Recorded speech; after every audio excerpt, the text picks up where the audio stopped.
नाम लेते सारे भक्तों को पता है गौरांग प्रभु गोवर्धन इको विलेज चौपाटी। फिर भी जो नए नए जुड़े हैं इस्कॉन सोलापुर से, उनके परिचय के लिए गौरांग प्रभु आईआईटी बॉम्बे से एमटेक उन्होंने कंप्लीट किया है 1989 से 93 तक।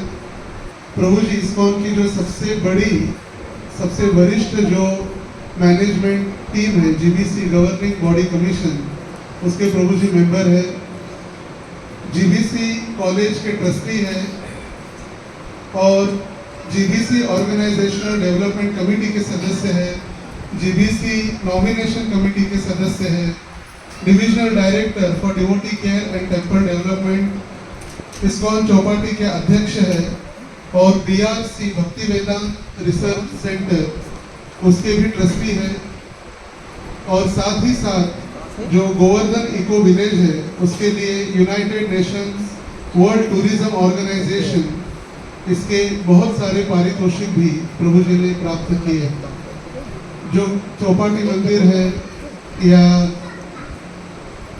गोवर्धन इको विलेज, ये प्रभु जी के मार्गदर्शन में और परम पूज्य राधानाथ महाराज जी के आशीर्वाद से ही ये प्रकट हुआ है गो वृंदावन की प्रतिकृति।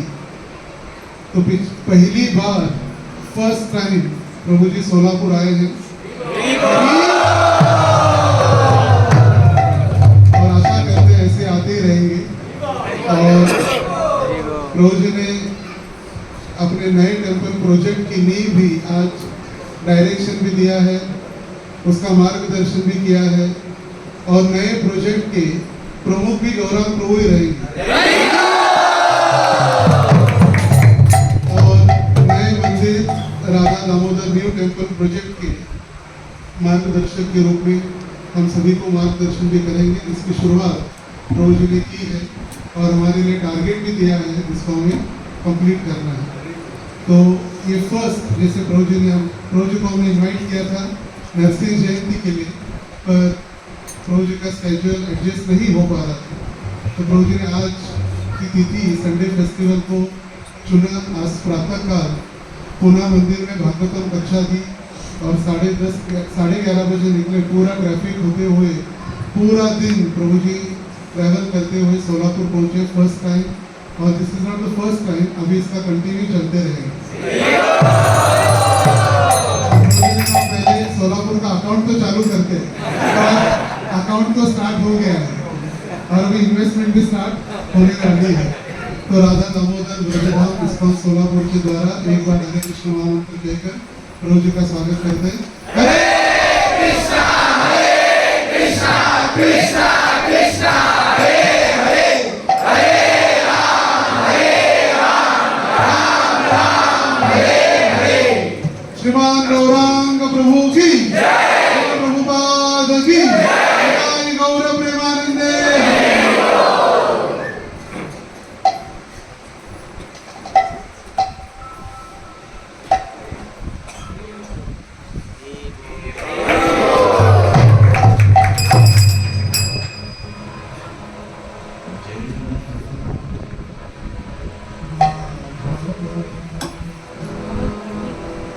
जय कुंज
His divine grace, Abhay Channa, Pavitra Vedanta,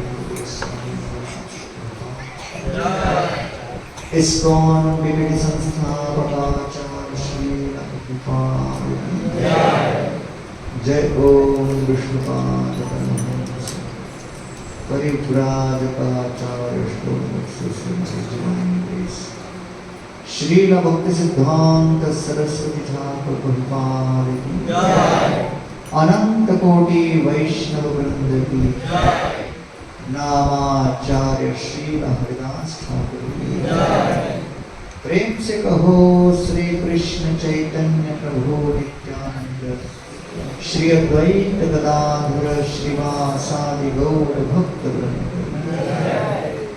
जय श्री श्री राधा कृष्ण गोप गोपीनाथ श्याम कुंड राधा कुंड श्री गिरिगोवर्धन की ब्रजभूमि श्री वृंदावन धाम की पुरुषोत्तम क्षेत्र श्री जगन्नाथपुरी धाम की नवद्वीप मायापुर धाम की गंगा माई जमुना माई की भक्ति देवी तुलसी महारानी कलियुग पावन हरिनाम संकीर्तन की हरे कृष्ण महामंत्र की Srila Prabhupada translation book distribution की श्री राधा दामोदर भगवान की इस्कॉन सोलापुर मंदिर की समस्त गौर भक्त वृंद की ताय गौर प्रेमामय। All glories to assemble all glories to assemble all glories to assemble devotees, all glories to Sri Guru and Sri Ram.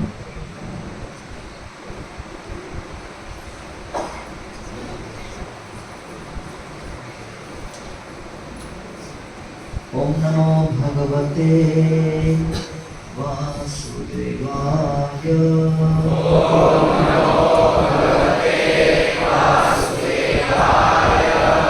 ओम नमो भगवते वासुदेवाय।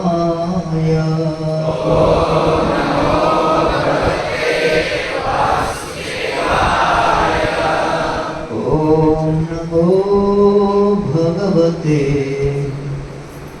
वासुदेवाय।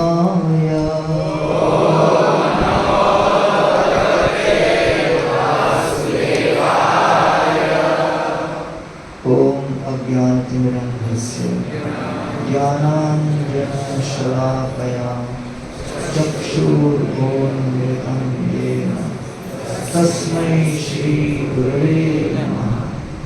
नमः ओम विष्णुपादाय कृष्णप्रेष्ठाय भूतले श्रीमते भक्तिवेदान्त स्वामिनिधि नामिने। नमस्ते सरस्वती देवे गौरवाणी प्रचारिणे निर्विशेषा शून्यवादी पाश्चात्य देशकारिणे। जय श्री कृष्ण चैतन्य प्रभु नित्यानंद श्री अद्वैत गदाधर श्रीवासादि गौर भक्त वृंद। हरे कृष्ण कृष्ण कृष्ण हरे हरे हरे राम राम राम हरे हरे। हरे कृष्ण। तो कृष्ण भक्त प्रभु साधु संत प्रभु और अन्य सभी यहाँ पर जितने भक्त हैं इस तरफ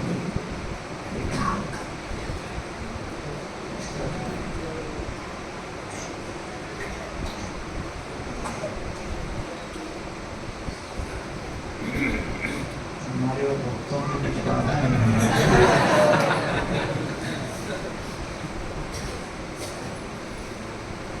जो बेचारे 2 घंटे से बैठे उनको पहला प्रेफरेंस मिलेगा।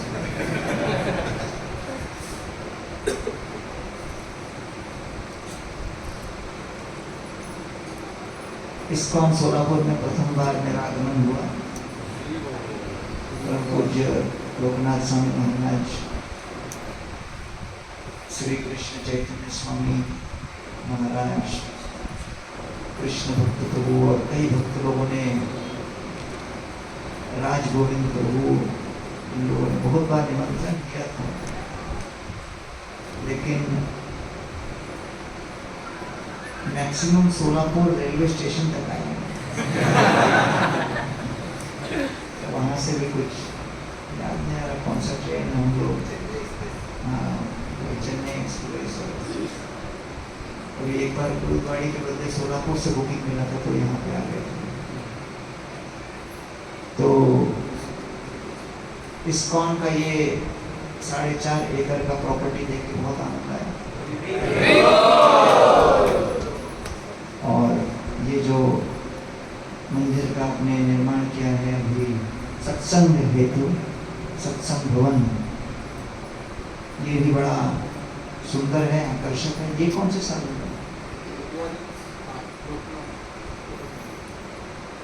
श्री राधा दामोदर जी विराजमान हुए कुछ वर्ष पूर्व, और हजारों की संख्या में भक्त लोग अभी जुड़े हैं। जब केवल ये सत्संग भवन तैयार हुआ, इसको मैं मंदिर नहीं कहूँगा, ये सत्संग भवन है। जो फ्यूचर में आएगा वो होगा मंदिर।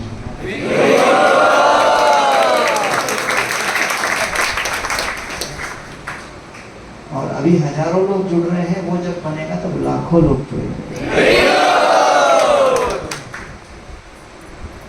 तो श्री चैतन्य महाप्रभु ने हमें अपना मिशन दिया है। श्रील प्रभुपाद जी ने उस मिशन को लोगों तक पहुंचाने के लिए एक संस्था, इंस्टीट्यूशन, चैतन्य महाप्रभु ने कभी कोई मंदिर स्वयं नहीं बनाया, वो केवल हरिनाम करते चले। चौदिके ते सब लोग बोले हरि हरि, प्रेमावेशे मध्य नृत्य करि हरि। अलारनाथ में श्री चैतन्य महाप्रभु का जब हरिनाम संकीर्तन का उद्घाटन हुआ, तो उस कीर्तन को देखकर चारों दिशाओं से लोग आकर्षित हो गए थे और महाप्रभु के प्रति उनका ध्यान आकृष्ट हो गया।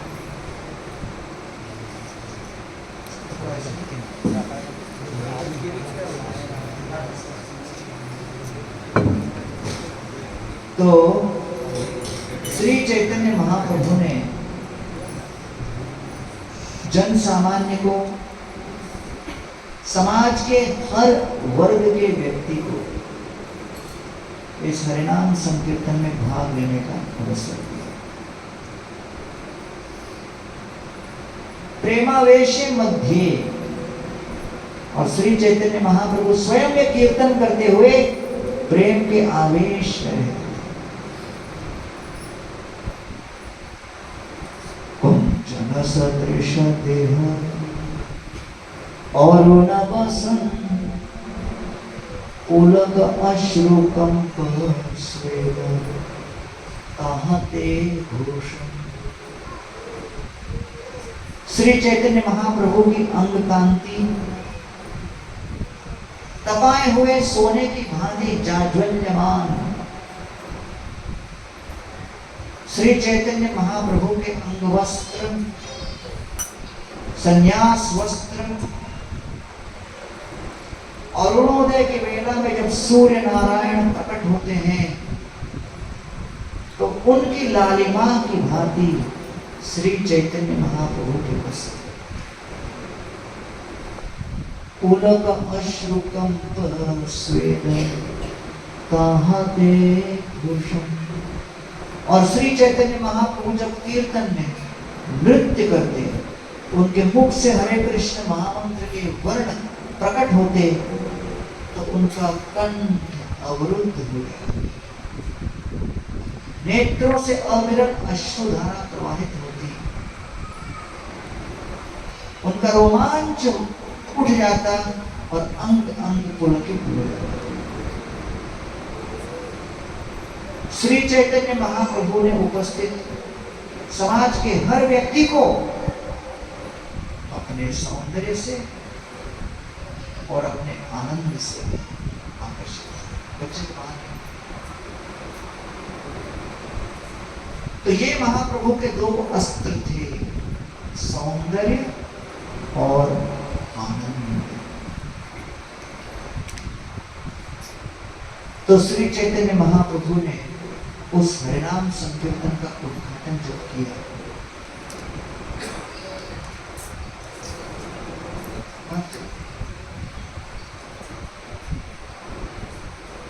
तो ये उद्घाटन बड़ा महत्वपूर्ण है। 1510 की बात है। तब लोग नहीं जानते थे कि श्री कृष्ण की सेवा पूजा किस तरह करनी हो इस कीर्तन के माध्यम से। तब तक बड़े समाज के सीमित लोग ही इस भक्ति मार्ग से जुड़ पाते थे। समाज के हर वर्ग के व्यक्ति के लिए भगवान के साथ जुड़ना उस समय संभव नहीं था। कई प्रतिबंध थी, कई बाधाएं थी, कई जंजीरें थी, लेकिन श्री चैतन्य महाप्रभु ने इस महामंत्र को लेकर समाज में इस तरह वितरित किया कि नाचे के गाए श्री कृष्ण गोपाल, प्रेमे ते भासी लोक स्त्री वृद्ध आबाल।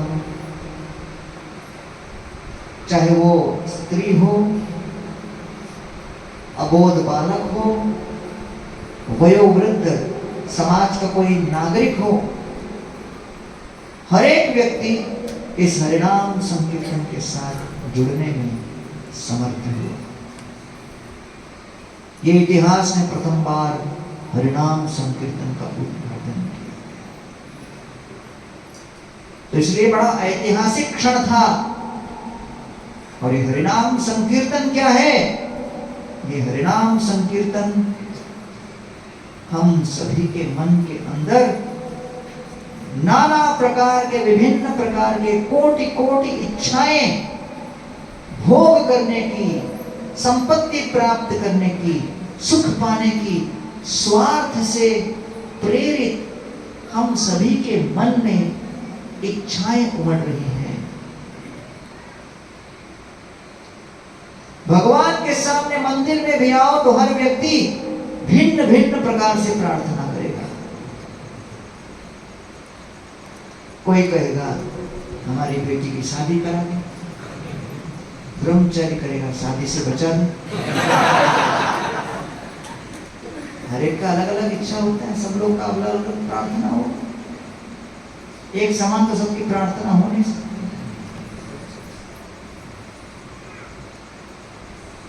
एक कोई जवान लड़का मंदिर में आके ज्वाइन हो गया हमारे मंदिर में, तो उसके पिताजी आके झगड़ा करने लगे। ये क्या, ये कोई उम्र है क्या उसके मंदिर में ज्वाइन होने की? जब वो मेरे उम्र का होगा तब ज्वाइन करना चाहिए। तो मैंने कहा बच्चे को जाने दो, आप आओ।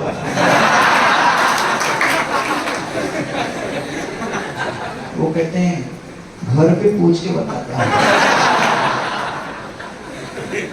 अगले दिन आके बोले बेटे को ही रहने दो।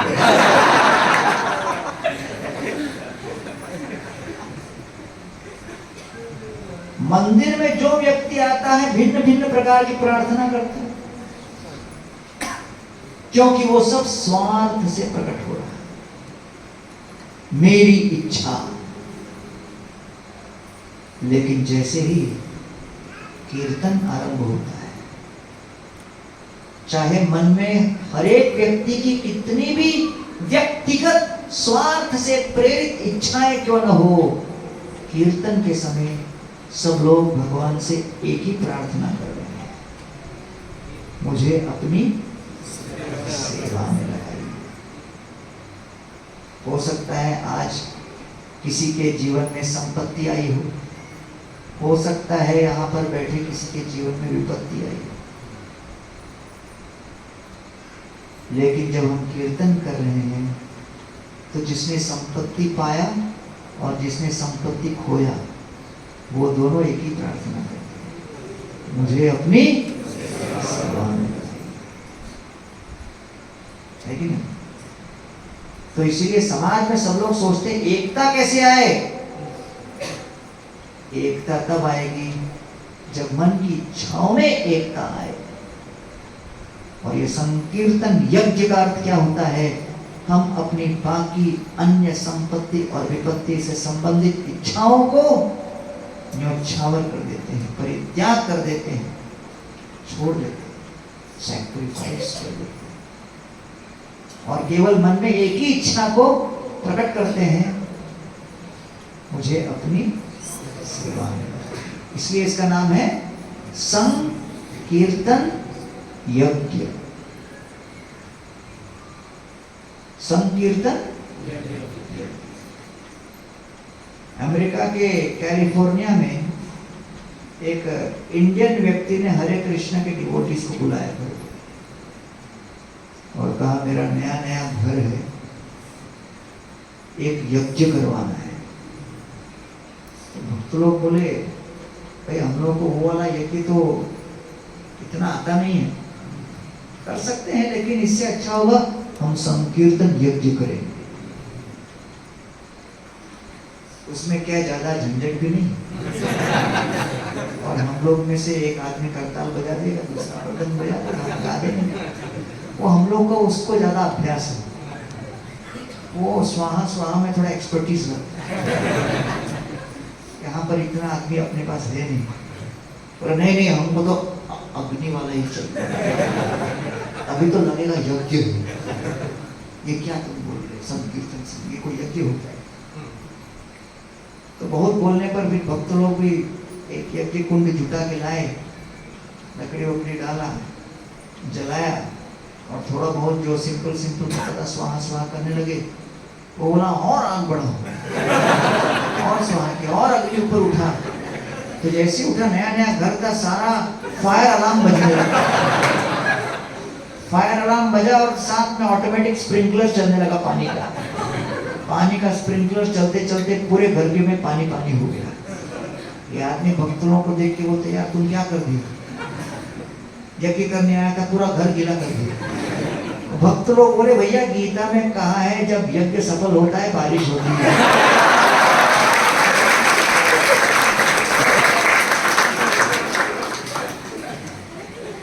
बात तो सही है। तो भक्त लोगों ने कहा इसलिए हम आपको पहले ही बोल रहे थे कि ये वाला यज्ञ नहीं, संकीर्तन यज्ञ कर लो। तो फिर वो संकीर्तन यज्ञ में जुड़ गया और अभी इस्कॉन में इनिशिएटिव डिवोटी।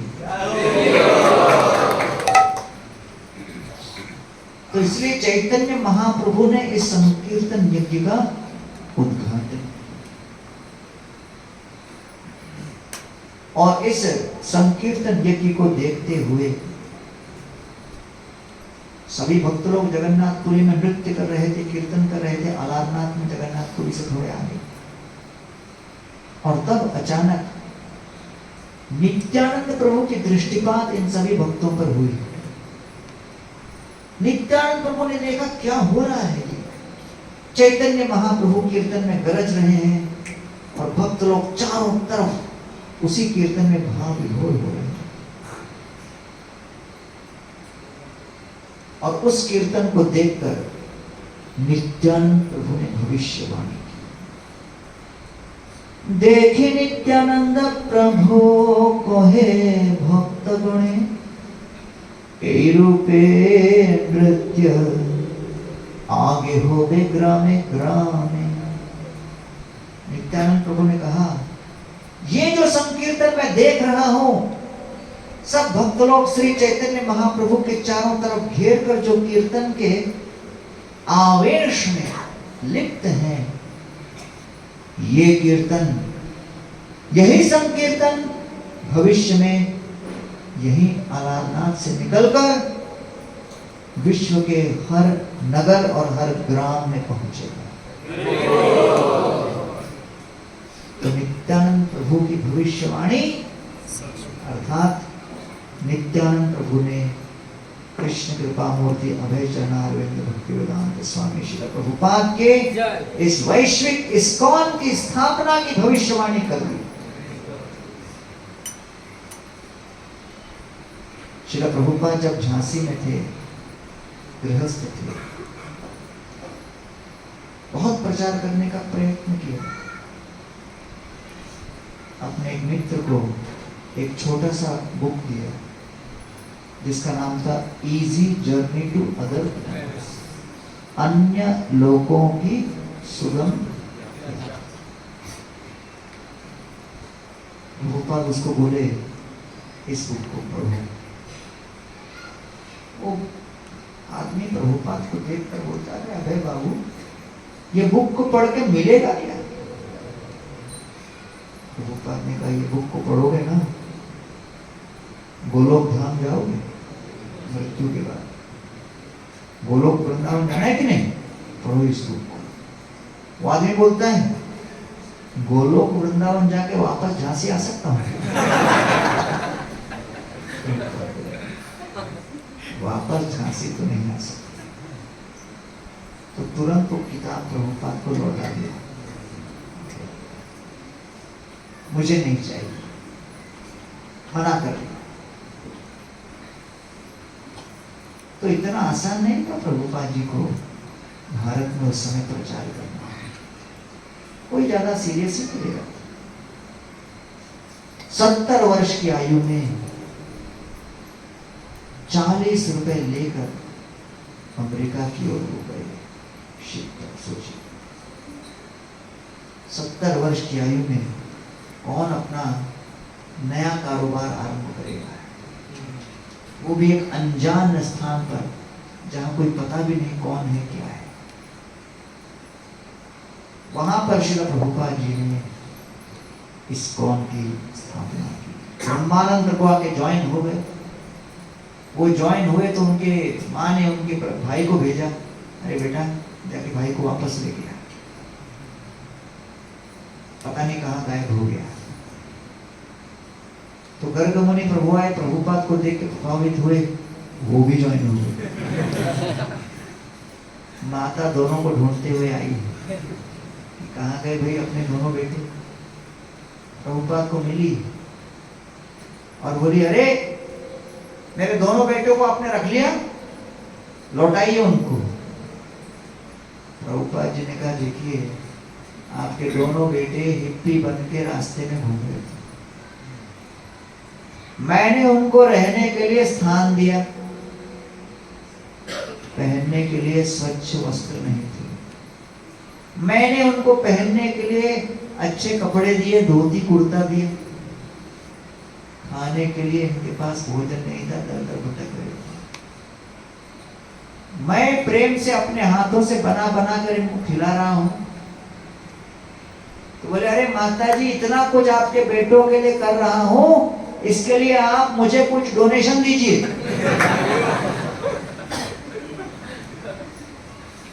तो उनकी मां घबरा गई, बोली यार ये तो खतरनाक साधन है, बेटा भी रख लिया और बोलते डोनेशन। तो माता तुरंत बोलती है, स्वामी जी मैंने अपने 2 बच्चों को तो पहले ही डोनेशन में दे ही दिया। प्रभुपाद ने कहा थैंक यू वेरी मच। तो प्रभुपाद जी को पता नहीं था कौन उनके साथ जुड़ेगा, कौन सपोर्ट करेगा, क्या होगा। पूरे अनिश्चितताओं के बीच प्रभुपाद जी निकल गए। केवल एक आशा थी उनके पास, श्रील भक्ति सिद्धांत सरस्वती ठाकुर के द्वारा सुनाई गई भविष्यवाणी, you are an intelligent young man, preach in the English language. बुद्धिमान व्यक्ति हो, अंग्रेजी भाषा में प्रचार करो। तो श्रील प्रभुपाद जी के मन में एक ही संपत्ति थी, श्रील भक्ति सिद्धांत सरस्वती ठाकुर के हृदय की इच्छाओं को पूर्ण करूं, अन्य कोई अभिलाषा नहीं। एवं जनम निपतितं प्रभवाहि कूपे कामाभिकाममनुयः प्रपतन प्रसंगात् कृत्वात्मसात् सुर ऋषिना भगवन् गृहीत सोहं कथं नु विसृजे तव भृत्य सेवा। श्रीपाद प्रहलाद महाराज भगवान नरसिंहदेव के दर्शन करते हुए अपने निजी जीवन में भगवान नरसिंहदेव की असीम अनुकंपा का स्मरण करते हुए हृदय में कृतज्ञता के एक सागर से अभिभूत होकर आविष्ट होकर नरसिंहदेव के समक्ष अपने हृदय के अंतःकरण की भावनाओं को व्यक्त करते हैं। हे नरसिंहदेव भगवान, इस जगत का कोई सामान्य भक्त अपने भक्ति की सिद्धि आपके दर्शन के रूप में मानता है। जीवन पर्यंत कठोर परिश्रम करते हुए साधना भक्ति करता हुआ कोई साधक के सामने अगर साक्षात नरसिंहदेव प्रकट हो जाएं, उसे लगेगा मेरा जीवन सिद्ध हो गया, सफल हो गया। प्रहलाद महाराज कहते हैं, लेकिन प्रभु मेरे सामने तो वो सिद्धि आपके इस उपस्थिति में पहले ही है, लेकिन मैं आपके दर्शन की कामना नहीं कर रहा हूं। आपका दर्शन तो मुझे हो गया, लेकिन मेरी इच्छा क्या है? एवं जनम निपतितम प्रभवाहि कुपे। मैं असुर कुल में जन्म लिया, असुरों जैसी प्रवृत्ति मेरे रग रग के अंदर प्रवाहित हो रही है, और मैं इन असुरों का अनुगमन करते हुए नरक की ओर निश्चित रूप से जा रहा था। मेरा नरक में सीट रिजर्व था। कामाभिकाममनुयः प्रपतन् प्रसंगात्। जैसा संग वैसा रंग। चारों तरफ असुरों से घिरा हुआ, जो हर असुर केवल भोग और ऐश्वर्य काम वासना की पूर्ति के लिए पूरी तरह पागल उन्मत्त, उन असुरों के संग में रहकर मेरे मन में भी अवश्य ये भावनाएं प्रकट हो ही जाती, समय की बात थी। कामाभिकाममनुयः प्रपतन् प्रसंगात्। और ऐसे काम वासनाओं से खींचकर आसक्त होकर मैं उनके साथ साथ नरक का अनुगामी बनता, क्योंकि ये केवल संग का प्रभाव है। संग के कारण व्यक्ति गिरता है, उसका पतन होता है। अमनिस्तरिते तोमार इह आगमन,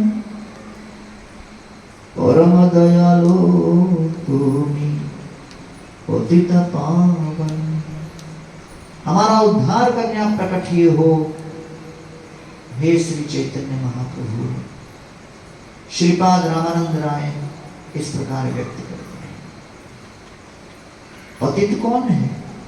वेद निष्ठा मध्य अर्धेक वेद मुखे माने, वेद निषिद्ध पाप पुरे धर्म नहीं माने। जो जानता हो क्या उचित है क्या अनुचित, शास्त्र की वाणी को समझते हुए भी उचित अनुचित का विश्लेषण करके भेदभाव जानते हुए भी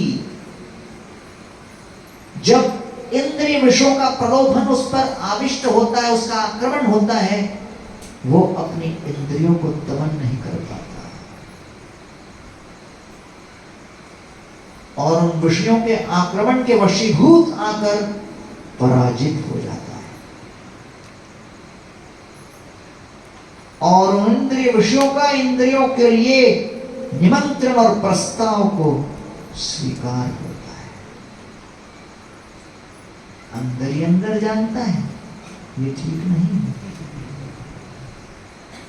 लेकिन फिर देखता है मेरे सारे दोस्त यही कर रहे हैं तो शायद यही धर्म होगा। लेकिन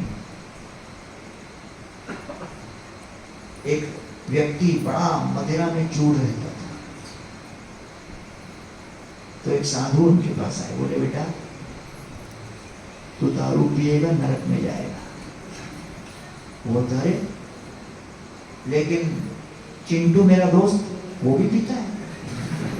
साधु बोले चिंटू भी नरक में जाएगा। तो बोले लेकिन महाराज महात्मा जी मोंटू मेरा दूसरा दोस्त वो तो मेरे से डबल पीता है। साधु बोले मोंटू भी नरक में जाएगा, लेकिन वो चिंटू और मोंटू उनका जो मामा है जो हमको दारू सप्लाई करता है वो भी बहुत पीता है, वो भी नरक में जाएगा। तो ये सभी नरक में जाएंगे तो नरक ही स्वर्ग है मेरे लिए।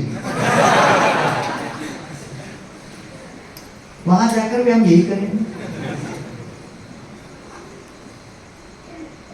तो जो भौतिक इंद्र तृप्ति में लगा हुआ है उसको समझ में नहीं आता कि हम जो कर रहे हैं ये वास्तव में पाप है, लेकिन उसके ऊपर धर्म का कोई आरोप लगाकर उस अधर्म को पालन कर।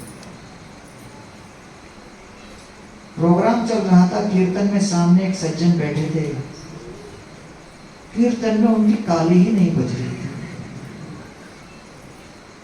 मैं भी कीर्तन गाते गाते बोला बजाओ ताली बजाओ ताली। धीरे धीरे धीरे मैं भी सोच रहा था यार घट्टा घट्टा दिख रहा है, सब लोग ताली बजाए, ताली क्यों नहीं बजा पा रहे। प्रोग्राम हो गया, प्रसाद हो गया, प्रसाद के बाद बाहर कॉर्नर में मुझे दिखा हाथ में तंबाकू डालकर ताली जोर जोर से। मैंने कहा कीर्तन में जब मैंने आपको बोला ताली बजाओ तब तो आपका बजाने, जब आपके हथेली में थोड़ा तंबाकू आ गया कहां से इतना एनर्जी आ गया।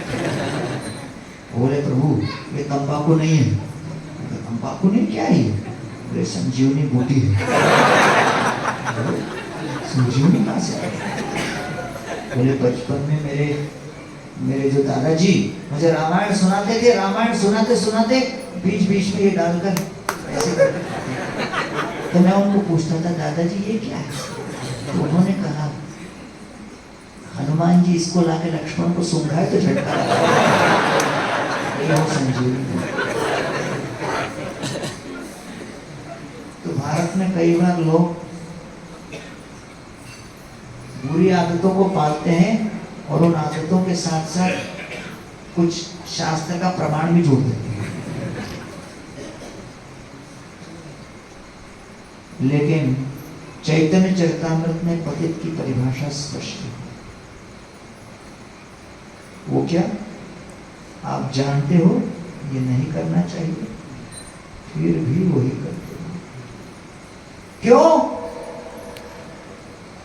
क्योंकि हृदय दुर्बल है।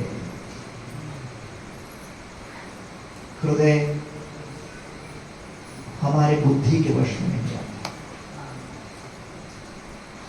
गौरा बहो ना भाजिया महीनो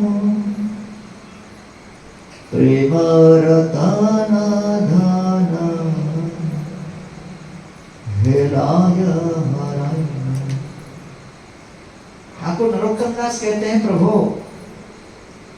व्यक्ति की उन्नति होती है सत्संग से और व्यक्ति की दुर्गति होती है कुसंग से। संग ही आपका भविष्य निर्धारित करेगा। और कहते हैं श्री चैतन्य महाप्रभु के चरण कमलों को मैंने तत्क्षण तिरस्कृत कर दिया, स्वीकार नहीं किया। प्रेम के रत्न को पाया, उसकी उपेक्षा कर दी। अधन यतन धन धन त्यागीनु आपना करम दोषे आपनी डूबिनु।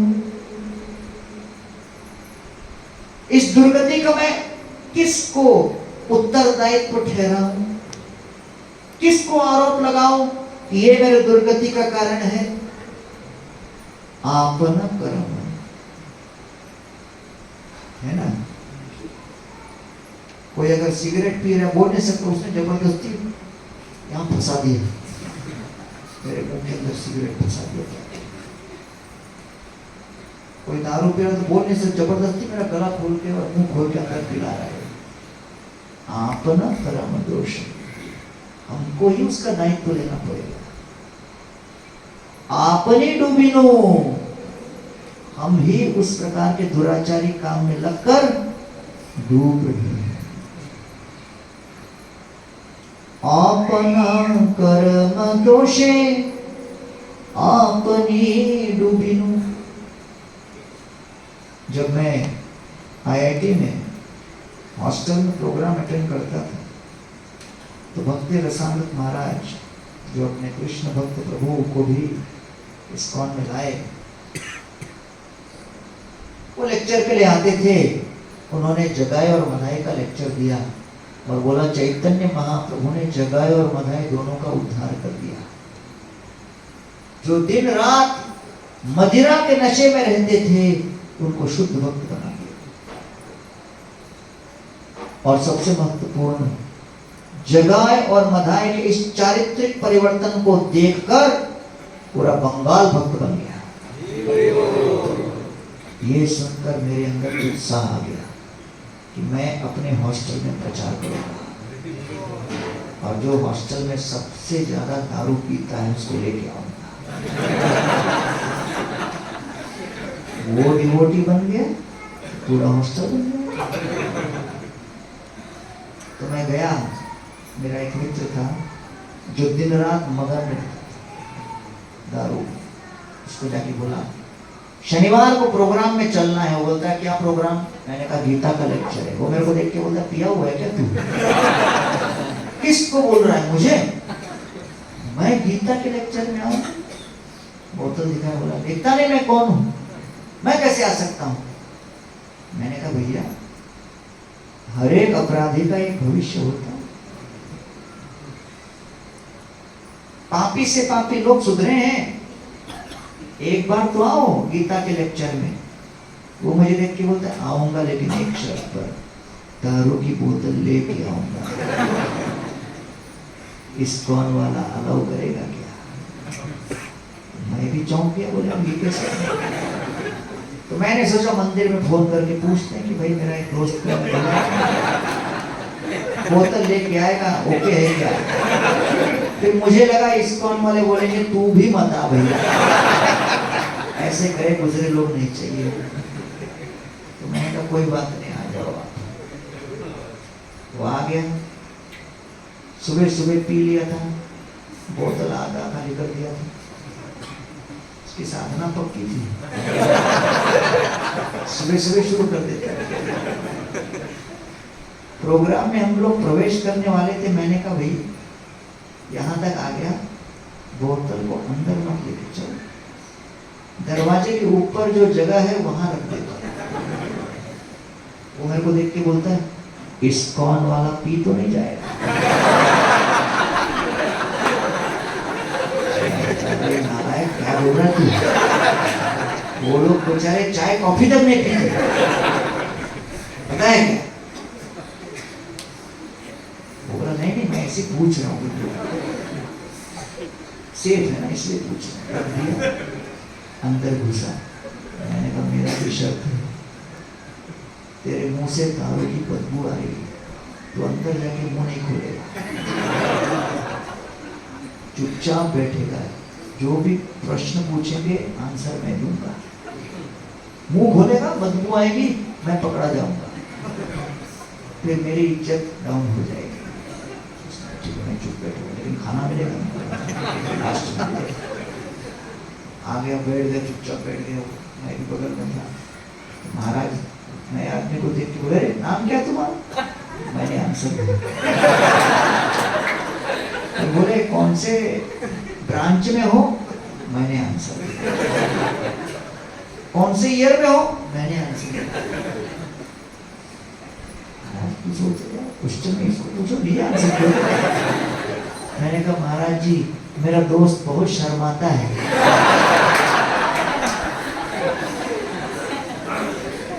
लेक्चर आधा खत्म हुआ, वो बेचैन होकर मुझे बोलता है कब तक बोलेगा ये? मैंने कहा भाई पहले ही बोला था, पूरा सुनाने के बाद ये रोक दिया, तो इसलिए बैठना पड़ेगा। वो अचानक उठा, बाहर गया, बचा हुआ बोतल खत्म कर गया। इतना देर भी नहीं रहता, विरह भाव। लेक्चर होने के बाद महाराज जी बोलते माला लोगे? बोलता हाँ। मैंने कहा माला जपना पड़ता, तुम करेगा क्या? बोला मैंने गले में लगा।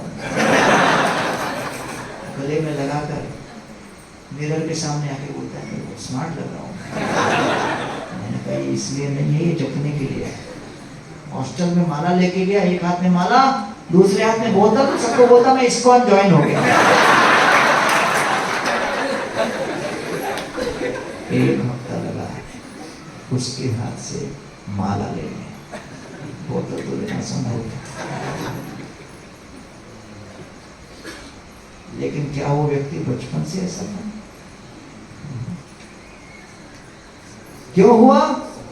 संग का असर। आपन कर्म दोषे आपनी डूबिनु, संग के असर से हुआ। आदतें बिगड़ती हैं संग से। सत्संग छाड़ी कोई नो असते विलास, ते कारणे लागियो कर्म बंध फांस। और जैसे ही सत्संग छूटता है,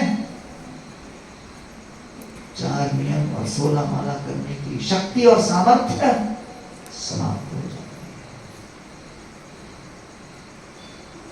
कारणे लागियो कर्म बंध फांस। और फिर व्यक्ति कर्म के बंधन में फंसता चला जाता है। इसलिए अजामिल कहते हैं काचाहं विरह पापम ब्रह्मज्ञ निरपत्रपम वचन नारायणत्येति वचन नारायणेति भगवन्नाम मंगलम। क्वचाहं कितवं पाप, मैं कितना बड़ा पापी हूं, ब्राह्मणों के संस्कार का हत्यारा हूं। वचन नारायणत्येति, लेकिन ये भगवान नारायण का नाम इतना मंगलकारी है, मेरे इस जिह्वा पर वो प्रकट हो। इसलिए ये सत्संग बड़ा आवश्यक है। आपको लग रहा होगा मैं माला कर रहा हूं, मैं नियम पालन करता हूं, मैं ये करता, अरे जो कुछ कर रहे हो ये आपका व्यक्तिगत सामर्थ्य का परिणाम नहीं है। यहाँ हजारों भक्त लोग जो बैठे हैं, उस भक्त समुदाय के हर भक्त के भक्ति की शक्ति का समवेत प्रभाव हम पर हो रहा है, जिसके कारण हम पालन कर पा रहे हैं। अन्यथा व्यक्तिगत रूप से हम टूट जाएंगे।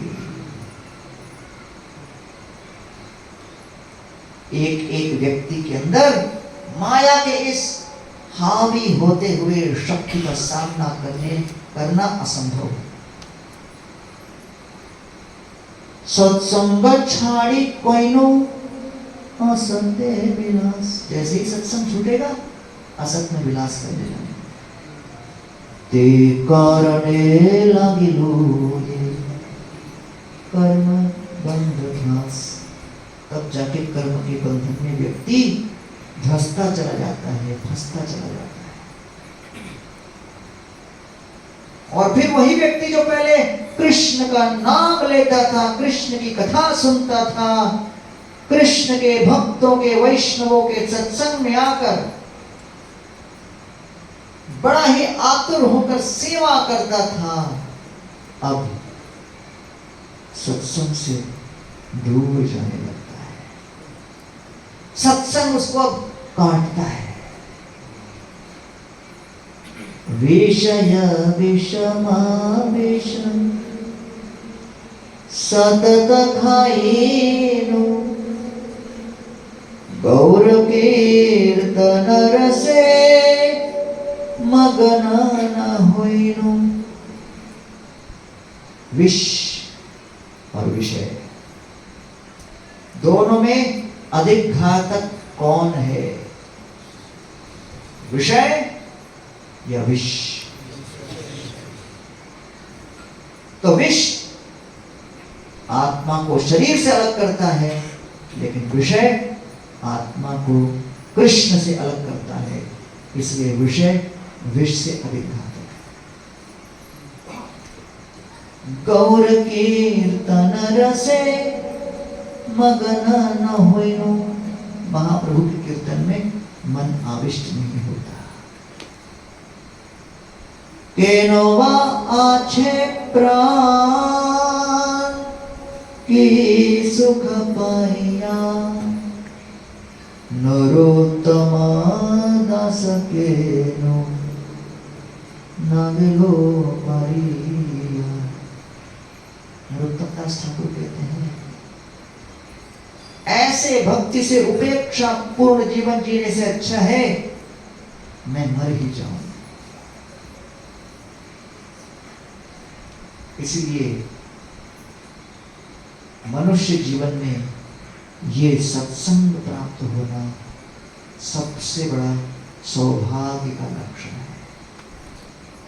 दुर्लभो मानवो देहो देहिनां क्षणभंगुरः, तत्रापि दुर्लभं मन्ये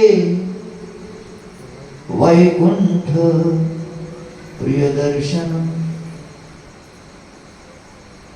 84 लाख योनियों में मानव का जन्म प्राप्त होना दुर्लभ है। मनुष्य शरीर दुर्लभ है। देहिनां क्षणभंगुरः, मनुष्य जीवन में दीर्घायु होना दुर्लभ है। लंबी उम्र पाना दुर्लभ है। तत्रापि दुर्लभम मन्ये, लेकिन सबसे अधिक दुर्लभ क्या है? वैकुंठ प्रिय दर्शनम, वैष्णव सत्संग प्राप्त करना सबसे बड़ा दुर्लभ बात है। और मनुष्य जीवन की सबसे बड़ी अनुपम भेंट भगवान के द्वारा हमारे लिए, ये सत्संग आप लोगों को प्राप्त हुआ है। और इसलिए श्रील प्रभुपाद जी ने विश्व भर में इस्कॉन के मंदिर स्थापित किए, जिससे इन मंदिरों में हम सत्संग में आ सके, सत्संग में भाग ले सके, और सत्संग में हरिनाम, हरिकथा, वैष्णव सेवा, धाम दर्शन और अर्च्य विग्रह की आराधना कर सके। इसलिए श्रील प्रभुपाद जी ने सब लोगों को नाम दिया और कहा सब लोग हरिनाम संकीर्तन जपिए, और प्रतिदिन कितना माला कीजिए? 16 माला कीजिए। इसलिए आपके शहर का नाम क्या है? 16।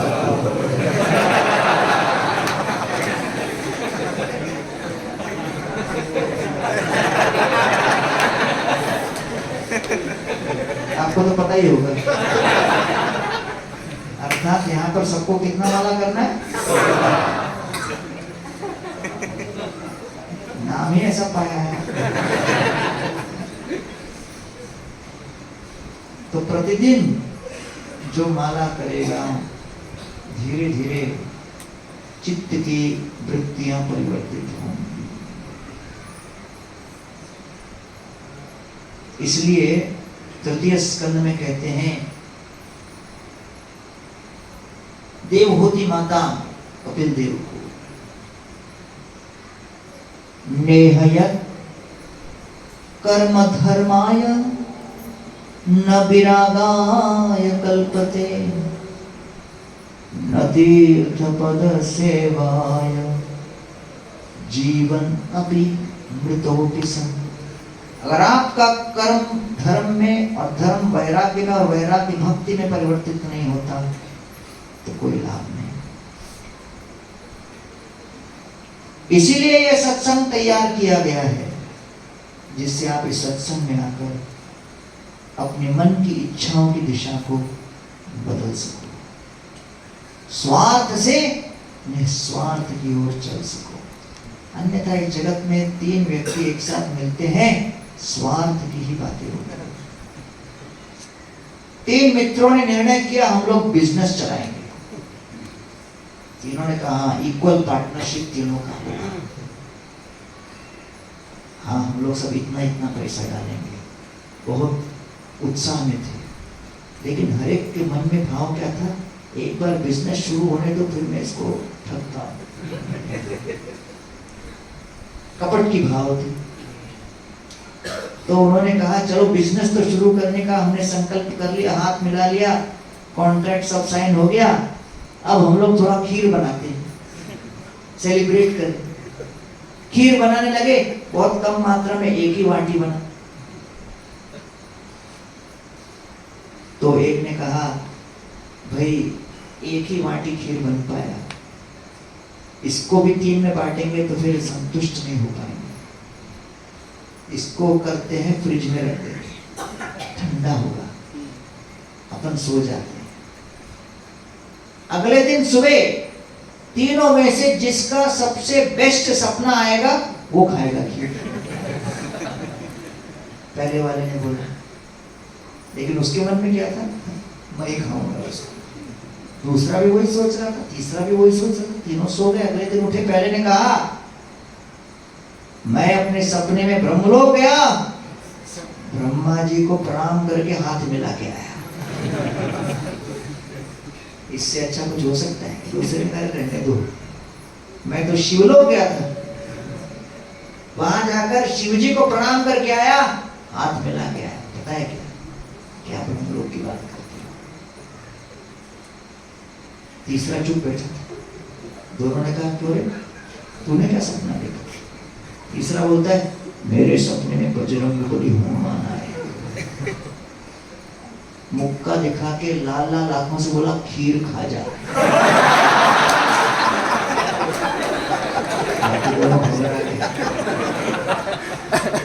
तुरंत जाके फ्रिज खोला, कटोरी खाली, कटोरी थी, खीर गायब।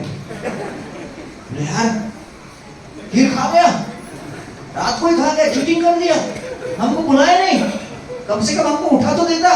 बोला मैं आया था लेकिन तुम ब्रह्मलोक गया था, तुम शिवलोक गए।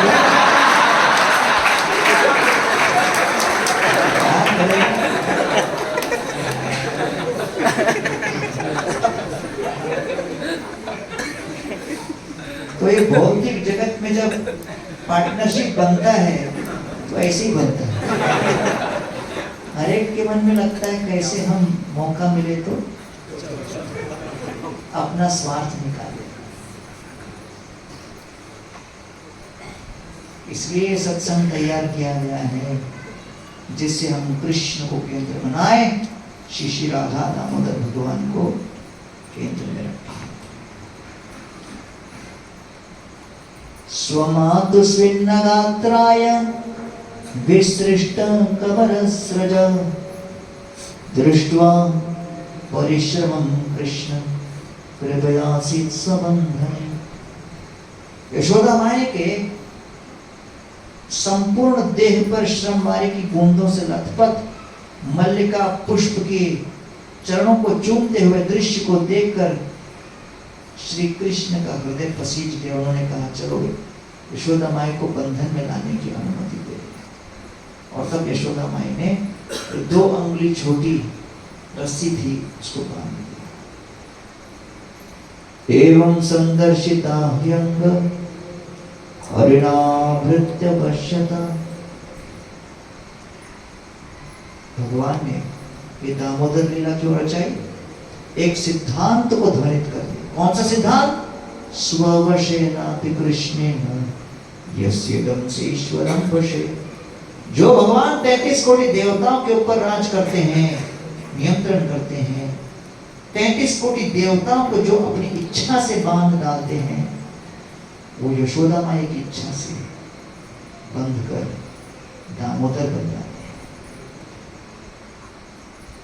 जन्माष्टमी हम एक दिन मनाते हैं, गौर पूर्णिमा एक दिन मनाते हैं, रानाष्टमी एक दिन मनाते हैं, नरसिंह चतुर्थी एक दिन मनाते हैं, रामनवमी एक दिन मनाते हैं, लेकिन दामोदर लीला 1 महीना मनाते हैं। क्योंकि दामोदर भगवान बताना चाह रहे हैं कि भैया जब मैं भक्तों से पराजित होता हूं उस बात का सेलिब्रेशन ज्यादा होना चाहिए। आप लोग कार्तिक में मनाते हो ना 1 महीना चलता है। किस बात का विज्ञापन है? भगवान श्री कृष्ण अपने भक्तों के भक्ति और प्रेम के आगे झुक जाते हैं। हरिणा भृत्य वश्यता। कैसे? हरि अपने भृत्य के वश में आ जाते हैं। तो ये है आपके आराध्य देव श्री श्री राधा दामोदर। लेकिन राधा दामोदर आप सभी की ओर देखकर सोच रहे हैं मेरे लिए बड़ा घर कब बनेगा।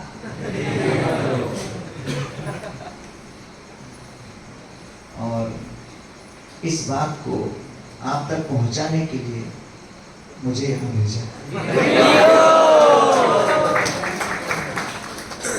तो राधा दामोदर खड़े हैं प्रेम से अभी भी, लेकिन उनकी अपेक्षा है, जबरदस्ती नहीं कर रहे हैं, लेकिन अपेक्षा है। क्यों? क्योंकि अभी केवल कुछ लोगों का वो दर्शन कर पा रहे हैं सामने। कुछ लोग बाहर बैठे हैं, कुछ लोग वहां बैठे हैं, कुछ यहाँ बैठे हैं। अरे वो सबको एक साथ देखना चाहते हैं। तो इसलिए वो सोच रहे हैं कि एक भव्य मंदिर जब बनेगा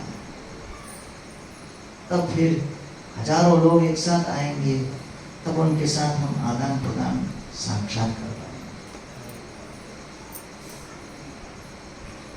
इसलिए मैं यहाँ के जितने भी भक्त लोग हैं उनका बहुत आभारी हूँ कि आप लोग बड़े उत्साह के साथ यहाँ पर भक्ति के कार्य में लगे हो। आज पूरे विश्व में 800 करोड़ लोग हैं, लेकिन 50 करोड़ लोग भी वेजिटेरियन नहीं हैं। 750 करोड़ लोग दुनिया में जब तक किसी पशु की हत्या करके उसे खाते नहीं, रात को नींद नहीं आती। तो इसलिए शाकाहारी 50 करोड़ हैं, कांदा लहसुन भी नहीं बोला तो और कम हो जाएगा। फिर चाय और कॉफी बोलो तो फिर इतने ही बचते हैं।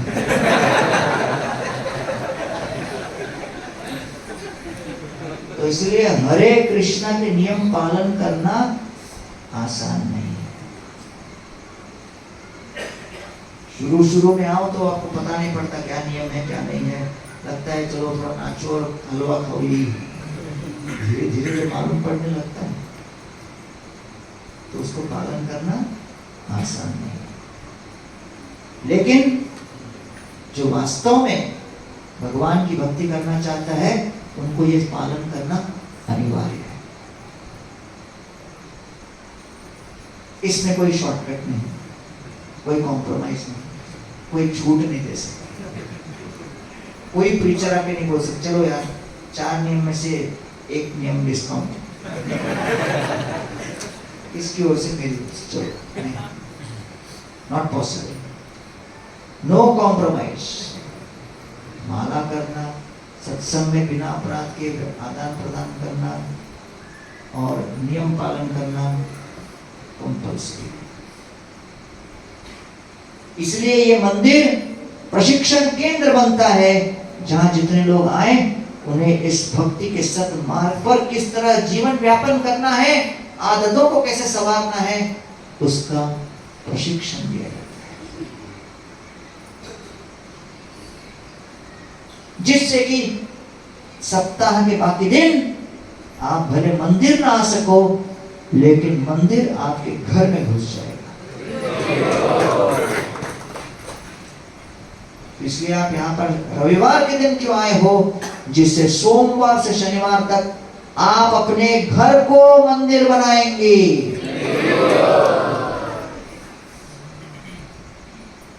और जे अन्न जे कृष्ण के कराए भोजन, जन्मे जन्मे शिरे धरो ताहर चरण। श्री चैतन्य महाप्रभु कहते हैं जो व्यक्ति अपने घर पे श्री कृष्ण के विग्रह को, श्री कृष्ण के फोटो को, भगवान को भोग लगाए और फिर प्रसाद स्वीकार करे घर पर, चैतन्य महाप्रभु कहते हैं ऐसे व्यक्ति के चरणों को मैं जन्म जन्मांतर तक अपने मस्तक पर धारण करूंगा। तो कहना चाह रहे हैं कि मुझे संतुष्ट करना हो, चैतन्य महाप्रभु कह रहे मुझे संतुष्ट करना कठिन नहीं है, छोटी छोटी आदतों को बदल डालो, मैं संतुष्ट हो जाऊं। इसलिए घर पर जो भोजन बने शाकाहारी बने। वो शाकाहारी भोजन में कांदा और लहसुन वर्जित है। फिर जो भोग बनेगा बिना कांदा बिना लहसुन के, उसको भोग लगाइए भगवान को। परिवार का हर सदस्य उस प्रसाद को स्वीकार कीजिए। परिवार के सदस्य भगवान के फोटो के सामने आकर नाम जप कीजिए, 4 माला 8 माला 16 माला कीर्तन कीजिए। गीता भागवत खोलिए, एक व्यक्ति पढ़े, परिवार के सभी सदस्य सुनिए। साल में 1-2 बार यहाँ वहां फिजूल का घूमने के बदले वृंदावन, मायापुर, बद्रीनाथ, केदारनाथ, द्वारका, पुरी, ये सब स्थानों में जाइए परिवार को लेकर। और रविवार को जब समय मिले मंदिर में आकर मंदिर के श्री विग्रह श्री राधा दामोदर के दर्शन कीजिए। ये है हमारी सरल पद्धति, कैसे आप अपने घर को मंदिर बना सकते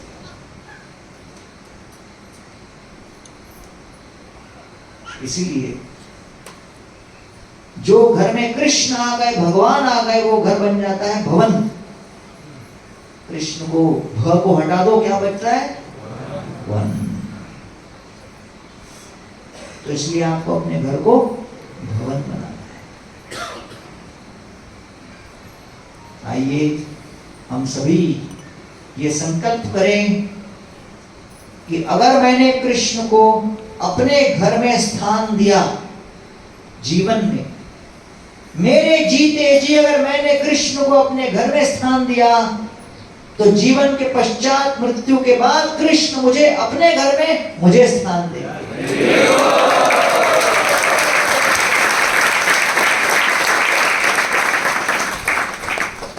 अगर आपने जीवन काल में कृष्ण को स्थान नहीं दिया और फिर मृत्यु के समय बोलो थोड़ा मिलेगा क्या?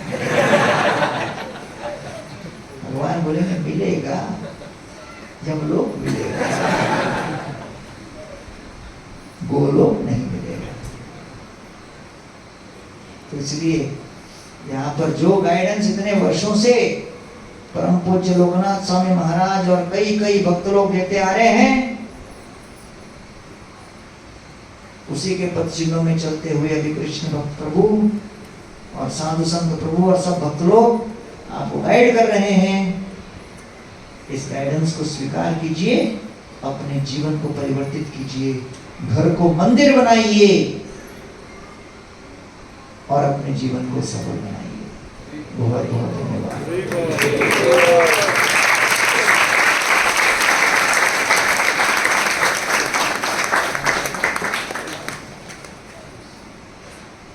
श्रीमान गौरांग प्रभु की जय, श्रील प्रभुपाद की जय, निताई गौर प्रेमानंदे।